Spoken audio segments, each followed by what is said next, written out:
آج ہم نے آپ کے سامنے کچھ ایسے اعتراضات کو یکجا کیا ہے جلوس میلاد کے مہینے کے اندر تمام مسلمانوں پر کیے جاتے ہیں۔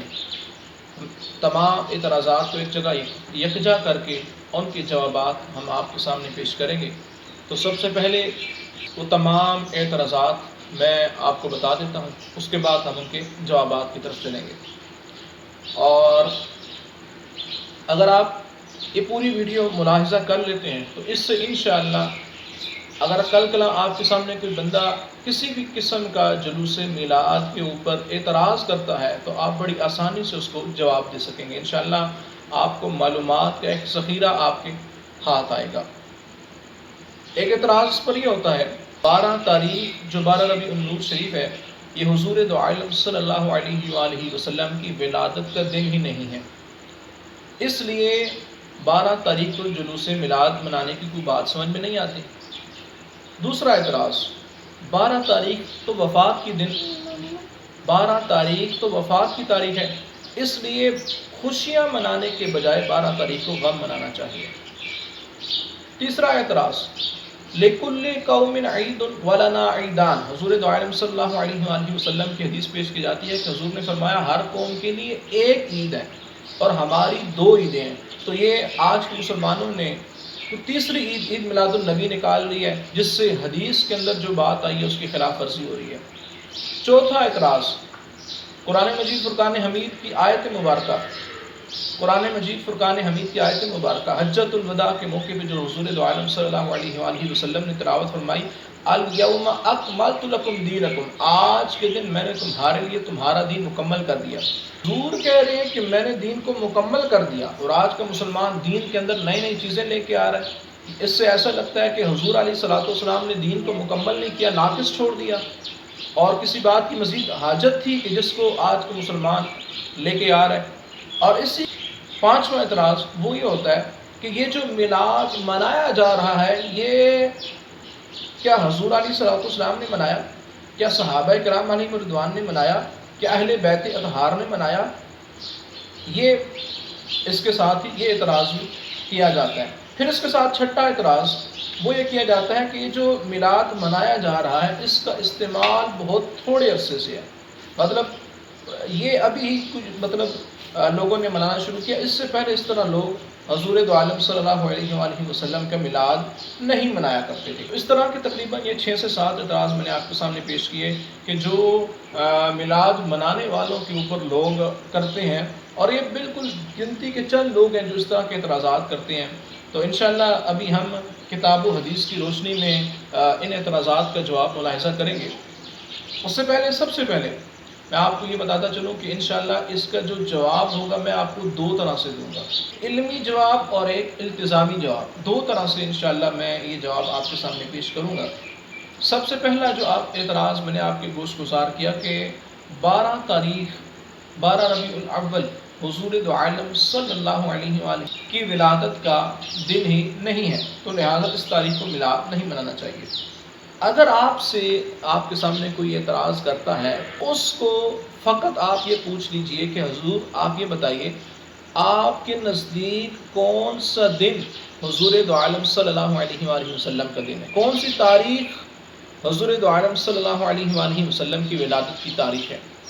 آپ وہ تاریخ ہمیں بتا دیجئے، ہم انشاءاللہ اسی تاریخ کو مل کر حضور دو عالم صلی اللہ علیہ وآلہ وسلم کا میلاد منا لیں گے، کیونکہ حضور تو رب کی وہ رحمت ہے، اس رحمت کا میلاد ہم سارا سال مناتے رہتے ہیں۔ تو لہٰذا آپ بتا دیجئے کون سی تاریخ ہے، اس تاریخ کو انشاءاللہ ہم سارے مل کر حضور دو عالم کا میلاد منا لیں گے۔ پھر اس کے بعد آپ چند منٹ اس کا منہ دیکھیے گا، انشاءاللہ آپ کو کوئی جواب نہیں ملے گا۔ کیوں؟ کیونکہ اصل مسئلہ ان کو تاریخ ولادت سے نہیں بلکہ حضور دو عالم صلی اللہ علیہ وآلہ وسلم کی ولادت پہ میلاد کے منانے سے ہے۔ کیوں؟ کیونکہ ان کا مقصد ہی حضور دو عالم کی شان کو گھٹانا، حضور دو عالم صلی اللہ علیہ وآلہ وسلم کی شان کو کم کرنا ہے۔ اب اسی پہ اگلا جواب، علمی جواب، وہ یہ ہے کہ حضور دو عالم صلی اللہ علیہ وآلہ وسلم کی تاریخ ولادت کے اندر ضرور اختلاف موجود ہے، لیکن جمہور علماء کرام جس بات کی طرف گئے، اعلیٰ حضرت محمد رضا خان بریلوی رحمۃ اللہ علیہ نے جس بات کو نقل کیا کہ کس کہ اس تاریخ کو میلاد ہونا چاہیے تو وہ 12 ربیع النور شریف ہی کی تاریخ ہے، اور عرب و عجم میں شروع سے اسی تاریخ کو حضور دو عالم صلی اللہ علیہ وآلہ وسلم کا میلاد منایا جاتا ہے۔ دوسرا اعتراض کہ 12 ربیع النور، ایک صاحب کو میں سن رہا تھا، وہ کہہ رہے تھے کہ یہ 12 ربیع النور تو ہم بچپن سے لے کر ابھی تک حضور دو عالم کا وفات کے دن مناتے آئے ہیں، اس تاریخ کو ولادت تو ہوئی نہیں ہے، اس کو تو ہم وفات کے دن مناتے چلے آئے ہیں، تو یہ تو وفات کا دن ہے۔ تو وفات کے دن تو صحابہ کرام علیہم رضوان کیسی حالت سے گزر رہے تھے، کتنی مشکل ان کی زندگی ہو گئی تھی، تو کتنے دکھ بھرے ان پر لمحات تھے۔ تو ایسے لمحات کے اندر آج کے مسلمان کیا کر رہے ہیں؟ خوشیاں منا رہے ہیں، اور اسے چاہیے کیا کہ غم منائے اور غم کا اظہار کرے۔ تو اس کا جواب یہ ہے کہ دیکھیں، شرعی طور پر شریعت کے اعتبار سے اگر کوئی شخص فوت ہو جائے، دنیا سے چلا جائے، تو اس کا غم صرف اور صرف آپ 3 دن تک منا سکتے ہیں، اس کا سوگ 3 دن کے بعد منانے کی شرعاً اجازت نہیں ہے۔ ہاں، اگر شوہر فوت ہو جائے تو اس کی بیوی اس کا سوگ 4 ماہ اور 10 دن تک منائے گی، صرف بیوی کو اس چیز کی اجازت ہے، باقی کسی کو بھی 3 دن سے زیادہ سوگ منانے کی، غم منانے کی، غم کرنے کی اجازت نہیں ہے۔ یہاں تک آپ کو بات سمجھ میں آ گئی ہوگی۔ تو لہٰذا اب حضور دو عالم صلی اللہ علیہ وآلہ وسلم کے دنیا سے جانے کا غم نہیں منایا جا سکتا۔ اور دوسری بات یہاں پہ، غم ہم کیوں منائیں؟ کیونکہ حضور دو عالم صلی اللہ علیہ وآلہ وسلم نے ارشاد فرمایا، حیاتی خیر لکم ومماتی خیر لکم۔ یہ حدیث تو سب پڑھتے ہیں، اس کا مطلب کیا ہے کہ حضور دو عالم صلی اللہ علیہ وآلہ وسلم فرما رہے، میری زندگی بھی تمہارے لیے بہترین ہے اور میرا دنیا سے چلا جانا بھی تمہارے لیے بہترین ہے۔ صحابہ کرام نے عرض کی، یا رسول اللہ صلی اللہ علیہ وسلم، آپ کی زندگی تو بہترین ہے، آپ ہمارے اندر موجود ہیں، آپ ہمیں اپنی اچھی باتیں بتا رہے ہیں، آپ کی زندگی تو بہترین ہے، اس میں تو کوئی شک نہیں، لیکن آپ کو دنیا سے چلا جانا کیسے ہمارے لیے بہترین ہے؟ تو آقا دو عالم صلی اللہ علیہ وآلہ وسلم نے فرمایا کہ جب میں دنیا سے چلا جاؤں گا تو میری امت کے اعمال میرے اوپر پیش کیے جائیں گے، اور جن کے اعمال اچھے ہوں گے ان کو دیکھ کر میں خوش ہوں گا، اور جن کے اعمال اچھے نہیں ہوں گے ان کے لیے میں اپنے رب کی بارگاہ میں استغفار کروں گا۔ تو جس کا جانا بھی دنیا سے بہتر ہو، اس کا غم کیسے منایا جائے؟ تو غم نہیں، بلکہ ہم تو حضور دو عالم صلی اللہ علیہ وآلہ وسلم کے دنیا میں تشریف آوری کی خوشیاں منائیں گے۔ اچھا، تیسرا اعتراض جو میں نے آپ سے بیان کیا، لِكُلِّ قَوْمٍ عِيدٌ وَلَنَا عِيدَانِ، حدیث مبارک ہے، حضور دو عالم صلی اللہ علیہ وآلہ وسلم نے ارشاد فرمایا، ہر قوم کی ایک عید تھی، ہمیں اللہ تبارک و تعالیٰ نے 2 عیدیں عطا فرمائی، عید الفطر اور عید الاضحیٰ۔ تو آج کا مسلمان یہ تیسری عید، عید میلاد النبی کے نام سے لے کر آ گیا ہے، تو یہ حدیث کی صراحتاً خلاف ورزی ہے۔ میں اس پہ یہ عرض کروں گا، دیکھیں یہ بات ایک بیوقوف کو کر رہے بندہ تو سمجھ میں آتی ہے، کوئی عقل مند بندے سے ایسی بات سمجھ میں نہیں آتی، ٹھیک ہے؟ جن دلیلوں کے وہ سہارے لے رہے ہیں، بالکل بودھی دلیلیں، کسی قسم کی ان دلیلوں کے اندر، ان دلائل کے اندر کوئی جان نہیں۔ حضور دو عالم صلی اللہ علیہ وآلہ وسلم نے یہ ارشاد فرمایا، لیکن آج آپ کو بھی مثال کے طور پہ کوئی خوشی مل جائے تو آپ کیا کہتے ہیں کہ آج تو میرے لیے عید کا دن ہے۔ آج اگر کوئی کاروبار کسی کا سیٹ ہو جائے، کسی کی کوئی جاب لگ جائے، کسی کا رشتہ طے ہو جائے تو کیا کہا جاتا ہے؟ یار آج کا دن تو میرے لیے خوشی کا دن ہے، آج کا دن تو میرے لیے عید کا دن ہے۔ تو آپ کیا کہیں گے کہ حضور تو عالم نے تو 2 عیدیں مقرر کی، تم نے تیسری عید کہاں سے نکال لی؟ نہیں، ایسا کوئی بھی بیوقوف نہیں کہتا، بلکہ اس عید کے لفظ کو کہاں پر محمول کیا جاتا ہے؟ عید سے مراد، اس کی مراد خوشی کا دن ہے۔ تو جو ہم یہ کہتے ہیں کہ عید میلاد النبی، تو اس سے مراد وہ شرعی عید نہیں، عید الفطر اور عید الاضحیٰ، بلکہ یہ عید کا جو لفظ ہے یہ عرف کے اندر جو اس کا معنی مشہور ہے، یعنی خوشی کا دن، تو اس عید کے لفظ کو اس معنی پر، یعنی عرف کے اندر جو مشہور ہے یعنی خوشی کا دن، اس معنی پر اس کو محمول کرتے ہوئے ہم یہ کہتے ہیں۔ تو لہٰذا عید میلاد النبی یہ کہنا بالکل درست ہے، اس میں کوئی کسی قسم کی شک کی گنجائش نہیں ہے۔ اچھا، اسی طرح آپ اندازہ لگائیے کہ دونوں عیدوں کو الگ کیسے کیا جائے گا کہ وہ جو عید ہے، عید الفطر اور عید الاضحیٰ، اس موقع پر تو روزہ رکھنے سے منع کر دیا گیا کہ وہاں پہ روزہ ہم نہیں رکھ سکتے، اور یہ جو عید میلاد النبی جس کو ہم کہتے ہیں، اس پہ تو اگر کوئی مسلمان روزہ رکھے تو بالکل جائز اور اس کو ثواب بھی ملے گا، کیونکہ حضور دو عالم صلی اللہ علیہ وآلہ وسلم ہر پیر شریف کو خود روزہ رکھتے اور فرماتے کہ یہ میری ولادت کا دن ہے، لہٰذا اس دن میں خوشی مناتا ہوں۔ اگر کوئی حضور کی علیہ الصلوۃ والسلام کی ولادت کے دن 12 ربیع النور کو روزہ رکھے گا تو اس کو تو ثواب ملے گا، حالانکہ عید کے دن کوئی روزہ رکھ رہا ہے تو وہ گناہ گار ہے، اس کو روزہ رکھنے کی اجازت ہی نہیں ہے۔ تو اب وہ عید جو 2 عیدیں حدیث کے اندر آئی ہیں وہ شرعی عیدیں ہیں مسلمانوں کی، اور یہ جو عید کا لفظ ہم استعمال کرتے ہیں یہ عرفاً، چونکہ ایک خوشی کا دن ہے تو لہٰذا عرفاً ہم اس کو عید پر محمول کر دیتے ہیں۔ امید ہے آپ کو اس کا جواب سمجھ میں آ گیا ہوگا۔ آگے یہ کہا جاتا ہے الیوم اکملت لکم دینکم، آج کے دن میں نے تمہارے لیے، وہ ایک صاحب تھے عرب کے اندر بیٹھے ہوئے اور وہاں سے اعتراض کر رہے تھے کہ آج کے دن حضور دو عالم نے عید مکمل کر دیا، آج کے دن حضور دو عالم نے دین مکمل کر دیا، اور پھر آج کل کے مسلمانوں نے کوئی نیا دین نکال لیا، کیا حضور نے دین کو ناقص چھوڑا تھا؟ تو یہ 2 اعتراضات، اس کے ساتھ دوسرا اعتراض کہ یہ جو عید میلاد النبی منائی جاتی ہے یہ نبی کریم صلی اللہ علیہ وآلہ وسلم کی زندگی، صحابہ کرام کی زندگی میں اور اہل بیت کی زندگی میں تو میلاد ایک دفعہ بھی نہیں منایا گیا۔ ان دونوں اعتراضات کا جواب میں آپ کو ایک ہی دوں گا۔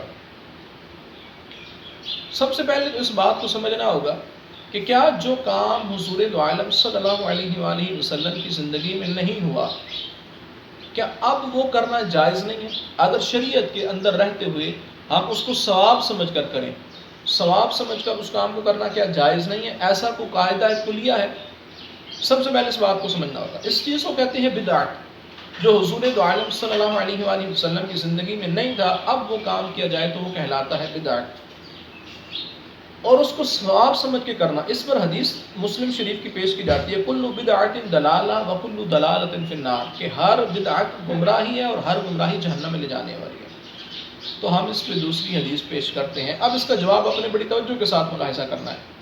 حضور دو عالم صلی اللہ علیہ وآلہ وسلم نے ارشاد فرمایا من سن فی الاسلام سنۃ حسنۃ فعمل بها بعدہ، حضور علیہ الصلوۃ والسلام نے ارشاد فرمایا کہ جس نے اسلام کے اندر کوئی نیا طریقہ ایجاد کیا اور اس شخص کے بعد بھی اس طریقے پر عمل ہوتا رہا تو اس کو بھی اجر ملے گا، یعنی ایجاد کرنے والے کو بھی، اور جو اس پر عمل کر رہے ہیں ان کے اجر کے اندر بھی کوئی کمی نہیں آئے گی۔ یہ صحیح مسلم شریف ہی کی حدیث مبارکہ میں نے آپ کے سامنے بیان کیا۔ اب اس حدیث مبارک کی روشنی میں ہم اسلام کے اندر نئے ایجاد ہونے والے کاموں کو دیکھ لیتے ہیں۔ سب سے پہلے ہم صحابہ کرام کو دیکھتے ہیں۔ صحابہ کرام نے کئی نئے کام ایجاد کیے، جن میں سے میں 2 آپ سے بیان کروں گا۔ آج جو آپ تراویح جماعت کے ساتھ پڑھتے ہیں، یہ حضور دو عالم صلی اللہ علیہ وآلہ وسلم کے دور میں تو جماعت سے نہیں ہوئی، حضرت ابوبکر صدیق کے دور میں تو نہیں ہوئی، حضرت عمر فاروق اعظم رضی اللہ تعالی عنہ کے دور میں تراویح جماعت کے ساتھ شروع ہوئی۔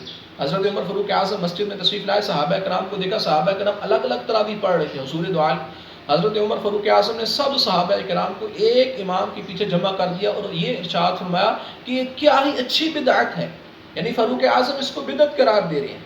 تو کیا جو چیز فاروق اعظم نے ایجاد کی وہ حضور کے دور میں تھی؟ نہیں۔ صدیق اکبر کے دور میں تھی؟ نہیں تھی۔ تو پھر آپ کا فتویٰ کل بدعت دلالہ وکل دلالۃ فی النار تو عمر فاروق اعظم پہ بھی لگتا ہے۔ اچھا، اسی طرح دوسری مثال اس کی سنیے۔ آج جو جمعے کے اندر جمعے کی نماز کے لیے آپ 2 اذانیں دیتے ہیں، ایک پہلی اذان اور پھر اذان ثانی، تو جو پہلی اذان دیتے ہیں یہ حضور دو عالم کے دور میں نہیں دی گئی، سیدنا صدیق اکبر کے دور میں نہیں دی گئی، فاروق اعظم کے دور میں نہیں دی گئی، بلکہ یہ اذان ثانی، یہ اذان اول، یہ حضرت عثمان غنی رضی اللہ تعالیٰ عنہ نے اس کی ابتدا کی۔ کل بدعت دلالہ وکل دلالۃ فی النار کے تحت عثمان غنی بھی گنہگار ہو گئے، تو کوئی بھی ایسا نہیں کہے گا۔ تو لہٰذا اسلام کے اندر کوئی ایسی نئی چیز ایجاد کرنا کہ جو شریعت کے اصولوں سے ٹکراتی نہیں ہے وہ جائز ہے، اس میں کوئی کسی قسم کی قباحت نہیں ہے۔ جس طرح کہ مسجدیں ہیں، مساجد کے اوپر جو گنبد لگے ہوئے ہوتے ہیں، یہ حضور دو عالم کے دور میں نہیں تھے، صحابہ کرام کے بھی دور میں نہیں تھے۔ اگر آپ کہتے ہیں صحابہ کرام کے دور سے بھی آگے چلیے تو آگے کی مثال آپ کو بیان کرتا ہوں۔ صحابہ کرام کے دور میں مسجدوں کے اوپر گنبد نہیں ہوتے تھے، صحابہ کرام کبھی حج کرنے، عمرہ کرنے جہاز پہ نہیں گئے، صحابہ کرام علیہ رضوان کے دور میں مسجدوں کے اوپر سپیکر نہیں لگے ہوتے تھے، مسجدوں کے اندر مائک نہیں ہوتے تھے۔ اچھا، اسی طرح ان کے دور میں مسجدوں کے اندر چٹائیاں نہیں بچھی ہوتی تھی، جس طرح کی آج ایک قالین بچھے ہوئے ہوتے ہیں. اچھا اسی طرح انہوں نے یوں باقاعدہ محافل کے نام رکھ کے سیرت مصطفیٰ کانفرنس، کبھی محافل کا انعقاد نہیں کیا. اچھا اسی طرح آگے چلیے، صحابہ کرام علیہم رضوان کے دور میں کبھی ختم بخاری کا سلسلہ نہیں ہوا. آج جو آپ کے مدارس میں ختم بخاری ہو رہا ہے، تو یہ صحابہ کرام علیہم رضوان کے دور میں نہیں ہوا، اور آپ ان سب چیزوں کو ثواب سمجھ کے کر رہے ہیں. تو پتہ کیا چلا اس پر، کیا اس سے سمجھ میں آتی ہے بات کہ جس چیز کو ثواب سمجھ کر کیا جائے اور وہ شریعت کے اصولوں سے ٹکراتی نہ ہو تو وہ چیز بالکل جائز ہے. جس طرح ایک مثال کے طور پہ ایک صاحب، میں ان کو سن رہا تھا، انہوں نے ایک بڑی بودی سی دلیل کی. اچھا ایسے دلائل پہ پیش کرتے ہیں جن کا کوئی سر پاؤں ہوتا نہیں ہے. کیوں؟ کیونکہ بیسیکلی ان کے پاس میلاد کے خلاف قرآن و حدیث سے کوئی دلیل ہی نہیں. دلیل ہوتی تو اس کو بیان کرتے ہیں، جب دلیل نہیں ہے تو آڑی تھیڑی وہ دلیلوں کے سہارے لے کے چونکے چنانچے کر کے اس کا عدم جواز ثابت کیا جا رہا ہوتا ہے. وہ کیا کہتے ہیں جی کہ جس کام کی شریعت میں کوئی ممانعت نہ ہو وہ کرنا جائز ہے. اب وہ کہتے ہیں کہ چلو شریعت میں تو ممانعت یہ آیا ہے کہ 3 رکعتیں نماز مغرب پڑھنی ہے، تو پھر 4 کی ممانعت تو نہیں آئی تو آپ 4 پڑھ لیں، یا 2 کی کہیں ممانعت تو نہیں آئی تو آپ 2 پڑھ لیں تو ثواب ملے گا. یہ 4 رکعتیں عشاء کی پڑھنی ہے تو آپ 5 پڑھ لیں، ثواب زیادہ ملے گا.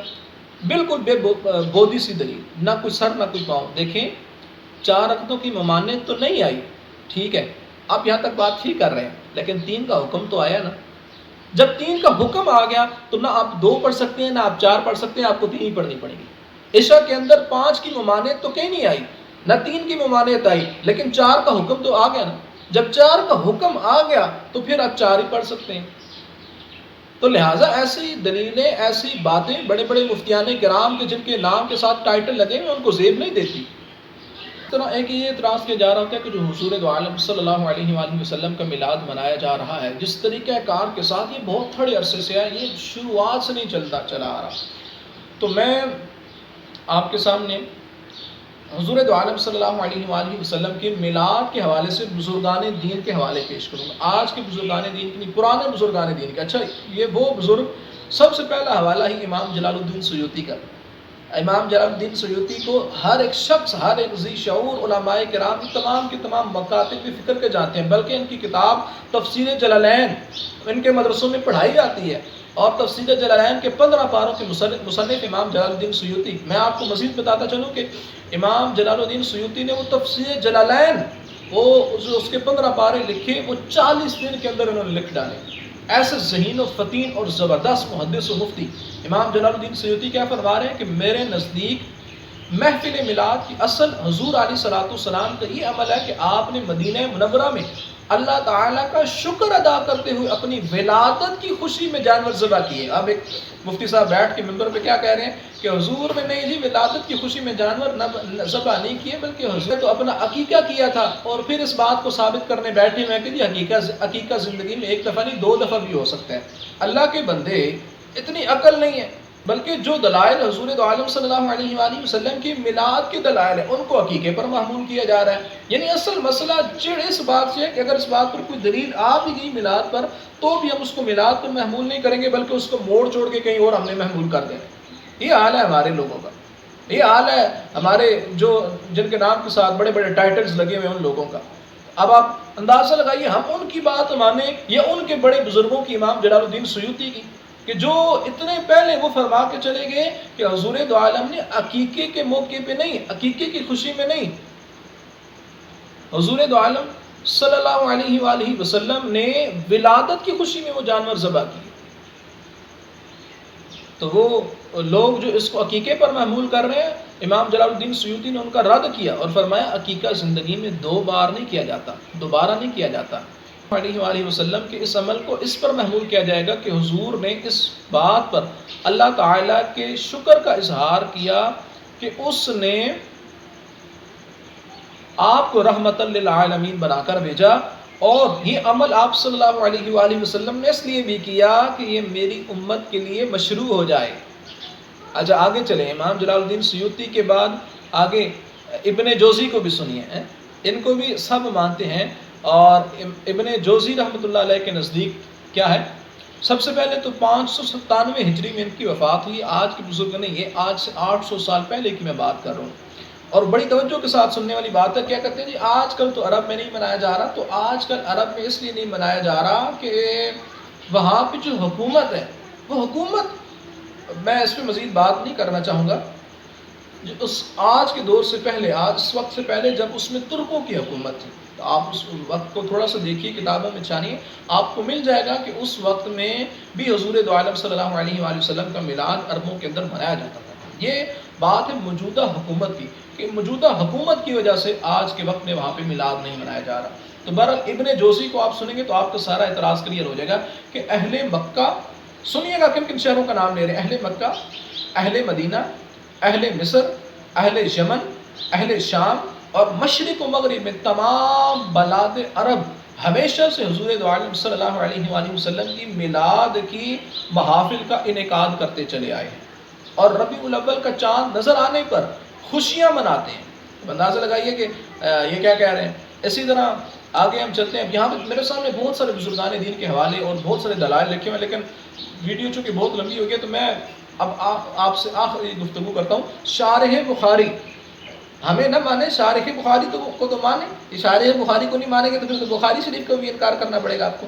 تو شارح بخاری امام قسطلانی رحمۃ اللہ علیہ 923 ہجری جن کی سن وفات ہے، وہ کیا کہہ رہے ہیں کہ حضور دو عالم صلی اللہ علیہ وآلہ وسلم کی ولادت کے مہینے میں اہل اسلام ہمیشہ سے محفلیں منعقد کرتے اور دعوت طعام کرتے آئے ہیں، اور ان راتوں میں انواع و اقسام کے کھانے حضور دو عالم صلی اللہ علیہ وآلہ وسلم کے میلاد کے موقع پر کرتے آئے ہیں۔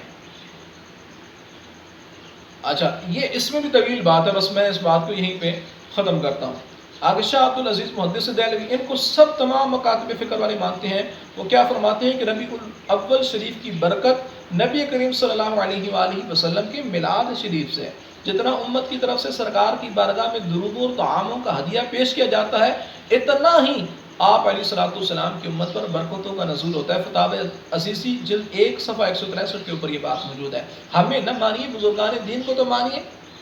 اتنے سارے، یعنی ان کو عدم جواز پہ چونکہ چنانچہ کر کے دلائل مل گئے، انہوں نے دلائل، میں یہ نہیں کہوں گا مل گئے، بلکہ میں کہوں گا چونکہ چنانچہ کر کے عدم جواز پر انہوں نے دلائل بنا لیے، لیکن ان کو یہ اس کے جواز کے دلائل کو نہیں ملے۔ مہاجر مکی، ان کے حوالے سے بھی یہ موجود ہے کہ مشرق فقیر کا یہ ہے کہ محفل میلاد میں شریک ہوتا ہوں، بلکہ ذریعہ برکات سمجھ کر ہر سال منعقد کرتا ہوں اور قیام میں لطف و لذت پاتا ہوں۔ ان کی کتاب فیصلہ ہفت میں یہ بات موجود ہے۔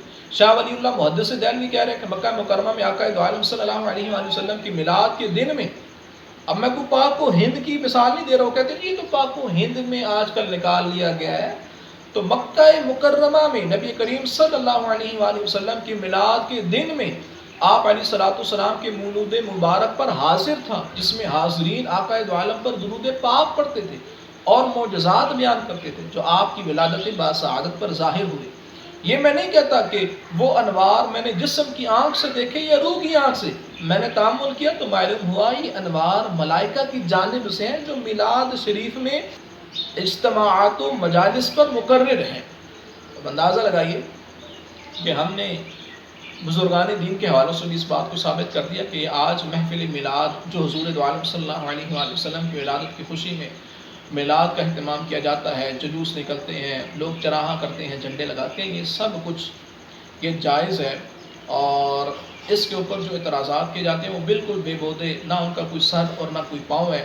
امید ہے کہ آپ کے ذہنوں میں جو بھی اعتراضات ہوئے وہ اس گفتگو سے ختم ہو چکے ہوں گے۔ پھر بھی اگر اس کے باوجود اگر آپ کے ذہن میں کوئی شیطانی وسوسہ ہے تو آپ نیچے کمنٹس کے اندر وہ بیان کر سکتے ہیں، اور پھر انشاءاللہ علماء کرام کوشش کریں گے کہ اس کا جواب آپ کو عرض کر دیں گے۔ اس کے ساتھ ساتھ ہماری آنے والی ویڈیوز میں انشاءاللہ ہم اس کے ساتھ ساتھ حضور دو عالم صلی اللہ علیہ وآلہ وسلم کے جو جلوس کے اوپر جھنڈے لہرائے جاتے ہیں اس کا ثبوت، چراغاں کیا جاتا ہے اس کا ثبوت، اور بہت ساری باتوں کا ثبوت انشاءاللہ ہم اپنی آنے والی ویڈیوز میں آپ کو پیش کریں گے۔ اللہ تعالیٰ سے دعا ہے اللہ تعالیٰ ہمیں عقل سلیم اور علم نافع عطا فرمائے۔